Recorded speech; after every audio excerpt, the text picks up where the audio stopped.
That's So the when you job. say when you say they do some spectacular stuff, like what is it about their performance? Is it the character? Is it the moves? Kind of what is it that makes it so eye catching or eye popping for you?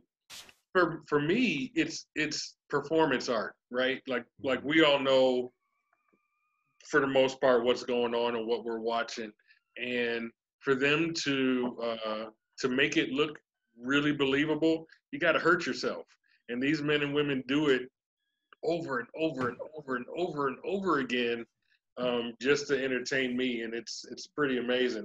It's one of the things I like to say. Like you can't. It doesn't really matter who wins or loses for me as a fan. It's about the effort. It's about the story that you're telling in the ring and the effort that you put into telling it.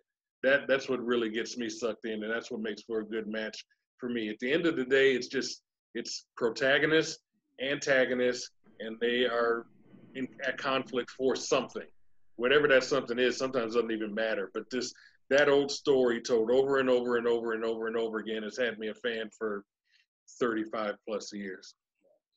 I think you touched on something, and it kind of segues into a question. We have people that have been viewing, and we're streaming on multiple social media, multiple Facebook pages. Ken Brown, who's one of the biggest supporters on Straight No Chase, I've had him on for a couple different segments.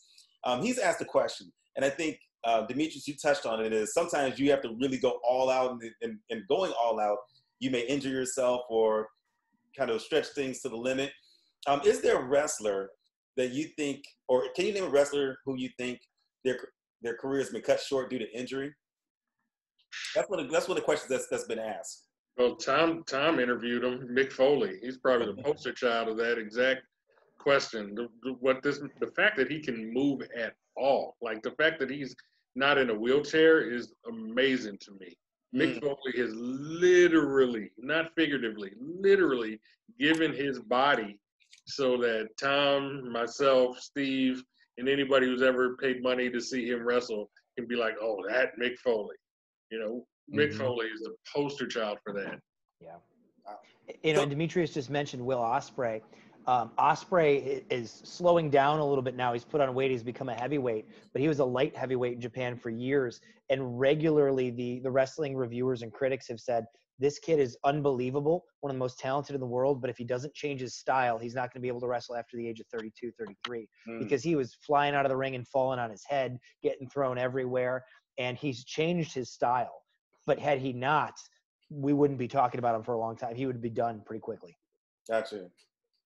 Yeah, Tom, how about you? Well, one that honestly I'm kind of surprised he is still wrestling because all the chances he takes is Jeff Hardy. I mean, the guy, me and Jeff Hardy are the same age.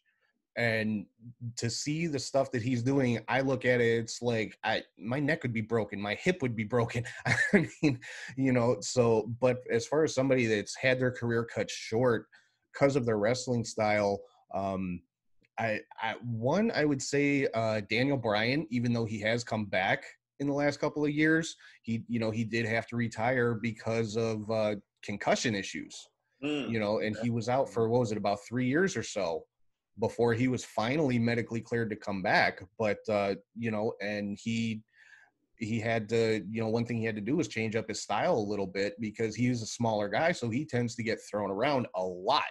And obviously that leads to concussions. So that'd probably be the one, I'm glad he was able to come back because as far as just pure in-ring skill goes, he's another one. He's pretty much untouchable. So Tom,